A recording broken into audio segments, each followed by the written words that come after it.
My parents refuse to pay for my college because it's not fair for my sister. Now that I am successful, they demand I bail them out. Hey, Reddit, my parents always played favorites. So I said, nah, screw them, built my own life, and moved on. But those people weren't done yet. Before we get to that, let me start from the beginning. I'm a 27 male son with a sister, 29 female. In our house, she was the golden child, and I was background noise. Here's the thing. Some people think favoritism in families is just small stuff, like one kid getting a little more attention or being praised more. Nope. In my case, it was full-on, in-your-face favoritism that everybody could see if they looked close enough. The thing is, my parents worked really hard to hide it from the outside world. To relatives, grandparents, neighbors, they acted like we were this perfect little family. My mom especially knew how to turn on that fake smile. When company came over, suddenly I existed. Suddenly she'd ask me questions like, how's school going? Or, show grandma your drawings. But the second the door closed behind them, it was like a switch flipped, and I was back to being second place again. Birthdays were the most obvious.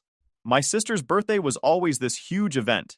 We're talking balloons, banners, fancy cakes with custom designs, piles of gifts stacked so high you couldn't even see the table. And guests. They'd invite her whole class and then some. It was basically a festival for a kid. Meanwhile, my birthdays were like, here's a cake we picked up last minute from the grocery store, maybe a card if we remembered, and 2 or 3 family members who happened to be around. I told my sister about this, and what she said left me speechless. I said, why don't I ever get balloons or parties like you? She smirked. Because nobody cares about your boring little birthday. Mine's fun. Yours would just be embarrassing. Competitions and school stuff were worse. I was actually good at a couple of things in school, not bragging, but I had talent in certain subjects. Teachers encouraged me to join contests, and I wanted to. It would have looked good for me and also for them as parents, right? Nope. They flat out forbade me from joining. Once, when I was 14, I was invited to this regional competition. I told my parents I got invited to regionals. The teacher thinks I could actually win. But my parents sat me down and told me, it wouldn't be fair to your sister if you won something she couldn't. And she said, please, like anyone wants to watch you. If you embarrass yourself, don't drag the family name down with you. I remember just staring at them. Like, is this real life? They weren't worried about me. They were worried my success would make my sister look bad. That was the pattern. Every time something good was about to happen for me, they'd block it. My sister, on the other hand, could do anything she wanted. Dance lessons, singing classes, art workshops, you name it. They threw money at her hobbies even if she quit 2 weeks later. If she got bored of something, no problem. Let's try something new. Me? I once asked to take a class for something I liked, and my dad laughed and said, we don't waste money on things you'll never be good at. That one stung. And I was only like 12 at the time. There were times when I thought maybe I was overreacting, like maybe I was just sensitive or imagining things. But then my aunt, my mom's sister, started noticing. She'd pull me aside and ask if I was okay, or she'd give me a little extra gift on my birthday because she knew my parents weren't going to bother. She saw the way they treated my sister like royalty while I was just there, and she made it clear she didn't agree with it. I think she was waiting for the day I turned 18, because she always hinted that I didn't have to stay in that environment forever. Looking back, I think my parents wanted to keep up appearances more than anything. They wanted the family image. One daughter, one son, a happy house, supportive parents. But behind closed doors, they had already picked their favorite. By the time I was a teenager, I had kind of given up on expecting anything from them. I stopped asking for birthday parties. I stopped asking to join things. I just focused on what I could do myself. But even then, they still found ways to remind me I wasn't supposed to stand out. If my sister failed a test, they'd blame the teacher. If I got an A, they'd say, well, it's not that hard of a subject. Like they couldn't let me have even a tiny win. I did well in school. Not genius level, but I studied hard, I got good grades, and my teachers liked me. I wanted to go to college. Not just any college either. I worked hard to apply to some pretty decent ones. And when the acceptance letters came in, I got into one of the best programs in the area. I still remember opening that email, feeling proud of myself for maybe the first time in my life. So I showed my parents, expecting at least a smile, maybe even a good job. Instead, my mom's face went flat, and my dad literally sighed. I thought maybe they didn't understand what it meant, so I explained how competitive it was, how not everyone got in, and how this could actually set me up for a good career. You know what my dad said? That's nice, but we're not paying for it. I laughed because how could he be serious? Wait, what? Why? He didn't even blink. We already have your sister in college. We're not stretching ourselves just because you want to go somewhere fancier. Fancier? My voice cracked. Do you even get what this is? People dream of getting in here. This isn't about fancy, it's opportunity. It's my future. My mom cut in, calm but sharp. It wouldn't be fair to your sister. Imagine how she'd feel if you went to a school that's ranked higher than hers. We have to think about both of you. I stared at them, stunned. You're joking, right? You're really saying I can't go because it'll hurt her feelings? You're being dramatic, my dad snapped. It's just school. There are plenty of colleges. You don't need to make this one such a big deal. Are you kidding me? My hands were shaking now. When she wanted dance lessons, when she needed tutors, you paid for everything. When it's me, suddenly it's too much, too unfair? Watch your tone, my mom warned. No, I'm done watching my tone. Every single time I worked for something, you found a way to shut it down. No competitions, no hobbies, now this. You just don't want me to outshine her. Admit it. That's enough, my dad barked. You think we're made of money? You think the world revolves around you? I think you never wanted me to win at anything, I shouted back. You wanted one star, and it wasn't me. Silence. Heavy. And for the first time, they didn't deny it. Now, here's where my aunt comes in. She'd always noticed the favoritism, but I guess she didn't realize how bad it was until this point. I went to her house one night, and I told her everything. How my parents refused to pay for college. How they said it wouldn't be fair to my sister. She just sat there, staring at me like she couldn't believe what she was hearing. Then her face hardened. Pack your things, she said. You're coming to live with me. Just like that. No hesitation. She told me she'd cover the tuition, the housing, everything I needed. You deserve a future. If they won't give it to you, I will. But it didn't end there. The very next day, she showed up at my parents' house. She didn't knock, she just walked in, and the second she saw them, it started. How dare you, she snapped. You're really going to sabotage your own child's future because of your twisted idea of fairness? My mom bristled immediately. This is none of your business. We're the parents. We decide what's fair. Fair? My aunt nearly laughed, but it came out sharp and furious. You call punishing one kid for being successful fair? What's wrong with you? My dad jumped in, his voice rising. Don't you come into our house and tell us how to raise our children. We have another daughter to think about. And she's fine, my aunt shot back. She's getting everything handed to her while you clip his wings because you're scared she might feel small. My mom's face went red. You don't understand the pressure we're under. We can't afford to make both of them happy. No, you mean you chose your favorite and threw the other one under the bus, my aunt said, stepping closer. He earned this and you're too proud, or too petty, to support him. Get out, my dad barked, his voice booming. No, she said calmly but deadly serious. He's leaving. With me. And one day when you're wondering why he doesn't come back, remember this moment. Remember who walked away from him first. The room went still. My parents didn't say another word, but their silence was louder than anything. Then, I was packing my suitcase quietly, folding each shirt like I was trying not to shake, when my mom stood in the doorway. You'll regret this, she said again, her voice sharp and almost gleeful. You'll come crawling back when she gets tired of you? My dad didn't even look up from his chair, just sat there pretending I wasn't in the room, like ignoring me would make me disappear. My sister leaned on the wall, arms crossed, a little smirk on her face like she'd already won. And then the front door opened. My aunt walked in. She didn't bother with hellos. Is he ready? She asked, her tone like steel. My mom spun around. You're not taking him anywhere. He's our son. No, my aunt said, stepping closer.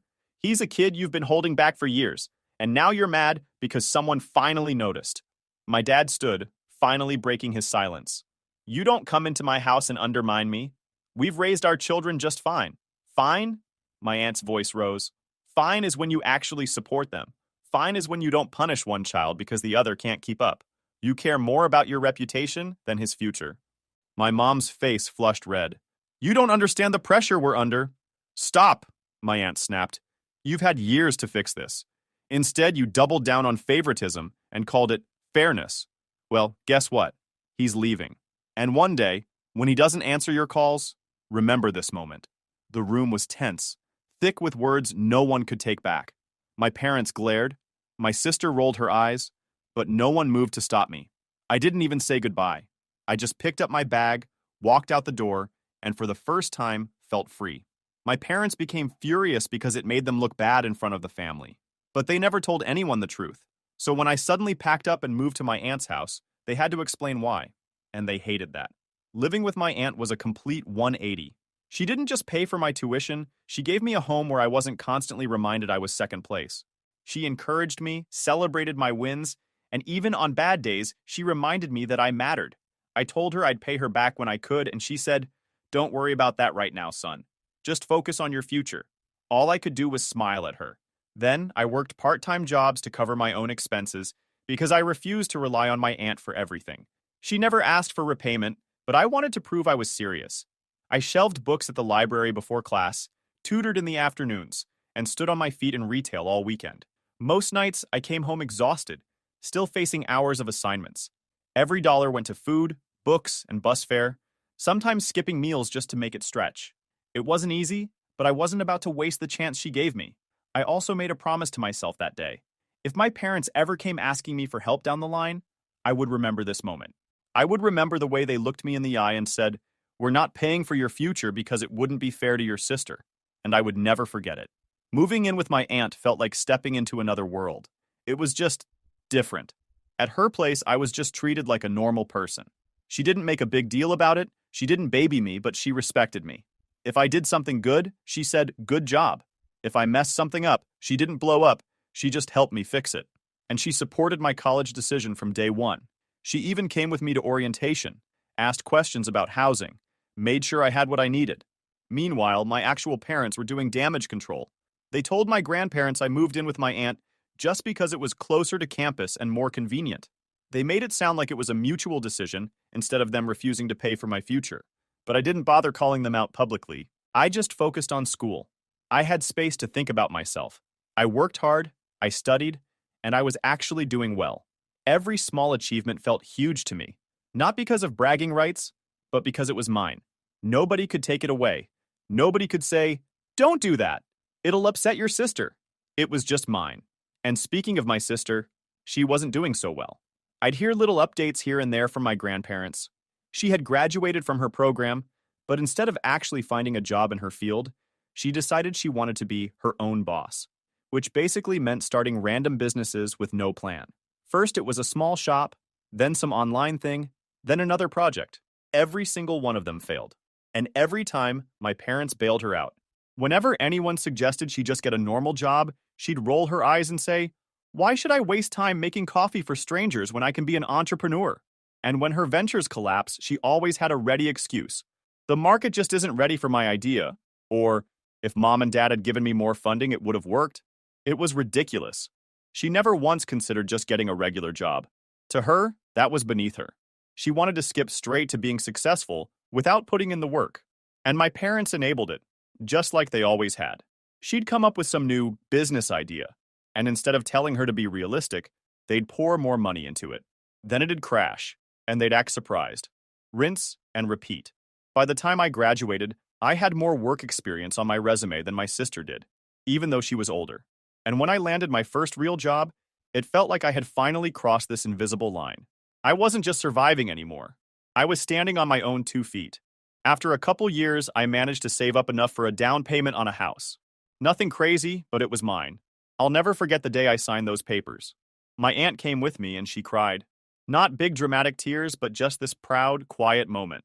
She said, "You did this all by yourself." All that time, my parents kept pretending everything was fine. At family gatherings, they'd talk about how both their kids are doing well. They'd brag about my sister's business ventures like she was some kind of mogul. They barely mentioned me except in vague ways like, "Oh yes, he's working now, he's fine." They never admitted I lived with my aunt for years. They never admitted they didn't support me through college. But here's the thing, I didn't even care anymore. I had my aunt, I had my grandparents, and that was enough. They were the ones who showed up for me. The rest was just noise. I also paid my aunt back every cent she spent on my college. It took time, but I made sure to do it. She tried to refuse at first, but I insisted. I told her it was important to me, not just for the money, but to prove to myself that I could stand on my own. And while I was building my life, my parents were digging themselves deeper into debt. My sister's failures piled up, and instead of letting her face reality, they even took a loan so they could keep throwing money at her. From what I heard later, they even started borrowing from other relatives. They were so desperate to keep the golden child dream alive that they didn't realize they were sinking themselves. Looking back, moving in with my aunt was the turning point. It wasn't easy, but it was freedom. It was the first time I got to write my own story instead of being forced into the role of the shadow. By the time all this happened, I had been working at my job for a few years. Things were stable, I was paying my bills, I owned my house, and life felt good. For once in my life, I wasn't stressed about what my parents thought. I wasn't second-guessing every move I made, I was just living. And then, 2 months ago, I got a promotion that changed everything.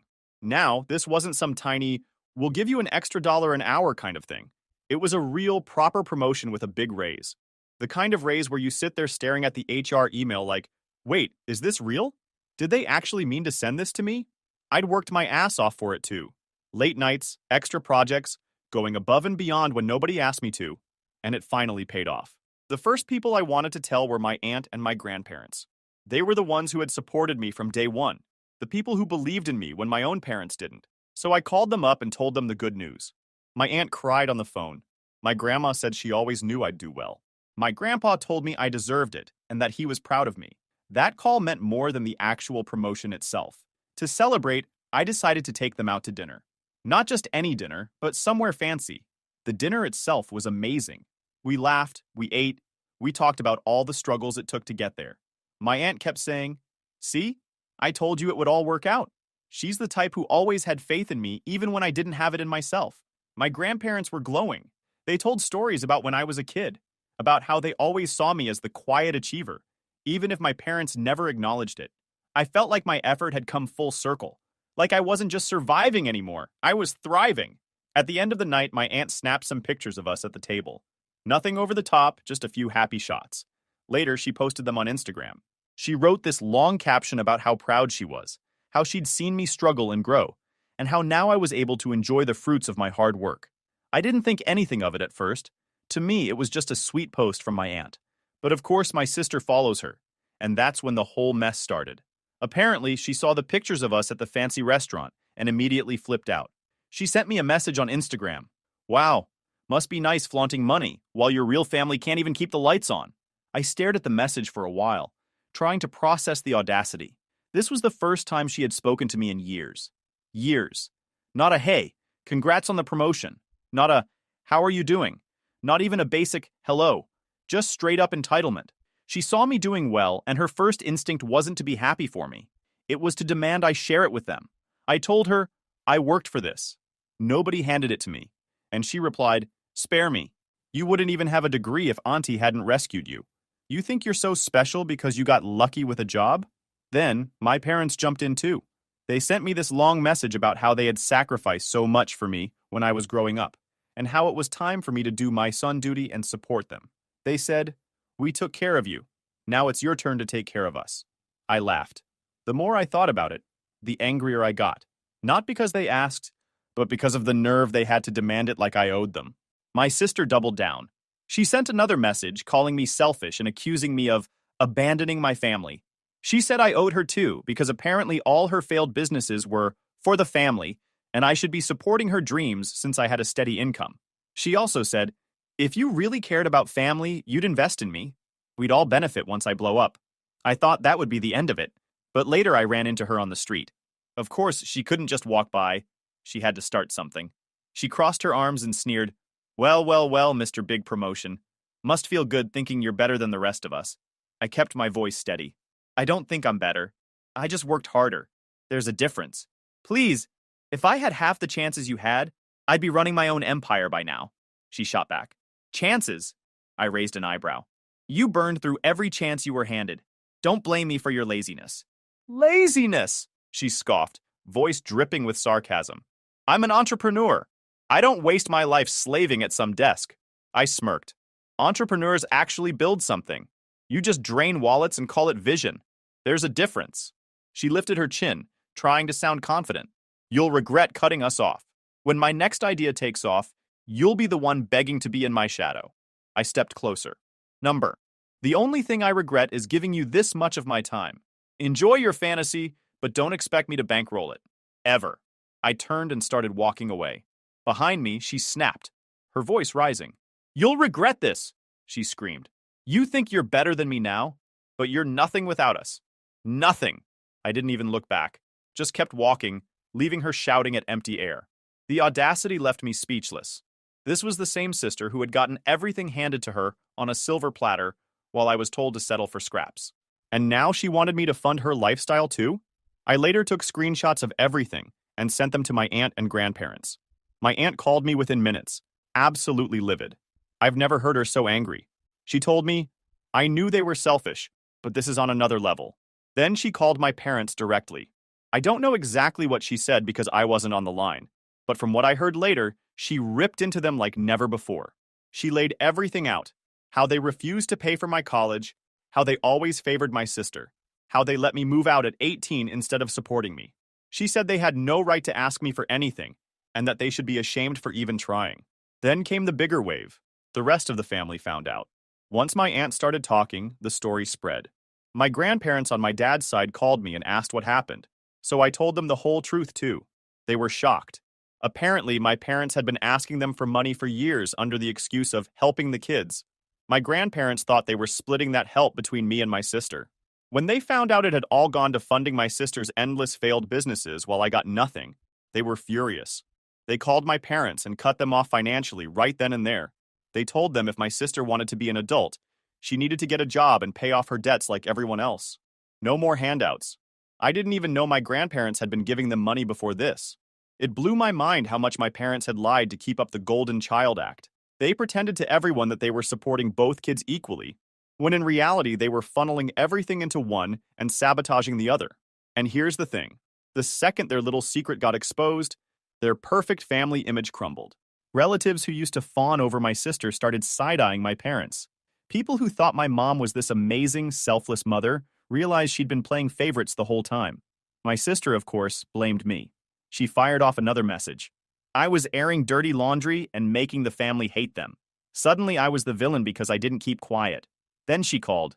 No hello, just screaming. You've ruined everything. You owe us. Those businesses were for the family. I let her rant for maybe a minute, then said, done? She got louder. Click. Blocked mid-yell. Best sound I'd heard in years. My parents switched tactics after that, but not to apologize. My phone lit up daily with guilt trips and rage. You've ruined this family. You'll regret cutting us off. You think you're better than us? You're nothing without us. They even dragged relatives into it, telling anyone who would listen that I was ungrateful and cruel. When that didn't get a reaction, they escalated. Angry voicemails, late-night calls, even showing up uninvited near my aunt's house. They tried every angle, begging, threatening, gaslighting. One day it was, we're your parents, you owe us. The next it was, fine, don't come crawling back when you fail. Then I did something for myself for once. I bought a motorcycle, something I'd wanted since I was a kid, but was always told was irresponsible. I rode it everywhere, hair whipping in the wind, blasting music through my helmet, not thinking once about their approval. My sister was living rent-free in my parents' house, mooching off them while they drowned in debt, and somehow I was supposed to be jealous? It was so delusional that it almost didn't even make me mad anymore. What did make me mad was her blaming me for ruining their reputation. According to her, the only reason the rest of the family was judging them now was because I aired dirty laundry. Like, no. The reason people were judging them was because they found out the truth. The years of favoritism, the college thing, the way they propped her up while tearing me down. I didn't make any of that happen. I just stopped keeping their secret. That's when the begging started. My mom sent another message basically saying, please don't cut us off. We know we weren't perfect, but we're still your parents. My dad wrote something about how we should stick together in hard times. And the funniest part? They tried to guilt trip me by saying, think of your sister. She needs you. Like I hadn't spent my entire childhood being sacrificed just so she could feel like the center of the universe. I didn't respond to any of it. Not one word. Instead, I blocked them. Phone, social media, everything.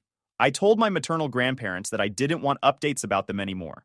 I didn't care what excuse they had, what apology they crafted, what sob story they spun. I was done. The satisfaction I felt blocking them was something I can't even describe. It wasn't anger. It wasn't even revenge in the dramatic sense. It was relief, like I had finally closed a door that should have been shut a long time ago. The rest of the family, meanwhile, had completely turned on them. My aunt wasn't letting up. Every time they tried to spin a new excuse, she shut it down. My dad's parents refused to send them another dime. The girl who once walked into every family gathering like royalty was suddenly just ignored. No one asked about her businesses anymore. No one cared about her big plans. They'd learned the truth. I heard from my aunt later that my mom cried on the phone, saying she didn't know where she went wrong. And honestly, maybe that was true in her mind. Maybe she really didn't see it. But from my perspective, she knew exactly what she was doing. Every time she said it wouldn't be fair to your sister, she was making a choice. And those choices had consequences. My dad, he just went quiet.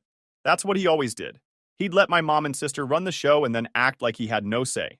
But silence is still a choice. He let it happen. And he never once stepped in to defend me. So no, he doesn't get a pass either. And watching the mask crack, seeing the shift from arrogant demands to pitiful apologies, was kind of satisfying in its own way. Not because I wanted them to suffer, but because it proved what I always knew. They never cared about me. They cared about control, appearances, and keeping my sister on a pedestal. Once that crumbled, they had nothing left. That's when I realized something important. I didn't need to scream at them. I didn't need to confront them.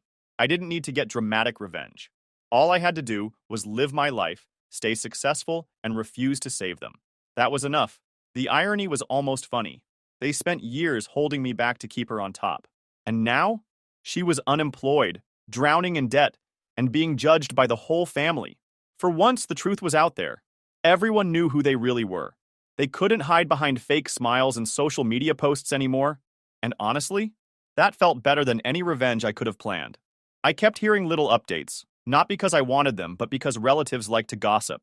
Apparently, my parents were scrambling to figure out how to pay bills without the money they used to get from my dad's parents. On top of that, the loans they had taken out to keep bailing my sister out were catching up with them. Debt collectors were calling, payments were overdue, and they had nothing left to show for it except her trail of failed businesses. My sister was still refusing to get a job because she was too good to work under someone. She had another business idea she wanted to try, but nobody in the family was willing to fund her anymore. Even my grandparents on my dad's side told her flat out that if she wanted money, she needed to earn it. For years, they sacrificed me at the altar of her ego. They blocked me from shining, made sure my birthdays were smaller, stopped me from competing in things I could have won, and even refused to pay for my education because it might make her look bad. They made her believe the world revolved around her, and now she was living like it did, waiting for someone else to fix everything. Except this time, there was no one left to do it. What really stunned me was how my aunt and grandparents reacted. They didn't just support me, they went to bat for me. My aunt ripped into my parents, my dad's parents cut them off financially, and praised me for building my own life. And my mom's parents told me to focus on my happiness. For the first time, I felt truly seen. My aunt was my rock through it all. You don't owe them anything, she'd remind me. And she was right. She's the one who saved me, believed in me, and gave me a future. And my sister? She kept sending little jabs through other people, saying I was cold or heartless. They took out loans, and some accounts were even opened in my sister's name. Now the calls weren't just going to them. They were going to her too. The self-proclaimed CEO who thought she was too good for a real job couldn't even get approved for a cell phone contract anymore. While I was signing mortgage papers, she was still sleeping till noon in the same bedroom she'd had as a teenager. No job, no money, no plan. After everything that went down with my parents and sister, I focused completely on myself. I didn't want to carry their drama into my adult life. It wasn't easy at first. Cutting off your own family, even if they treated you like crap, leaves this weird empty space. But slowly I started filling that space with people who actually cared.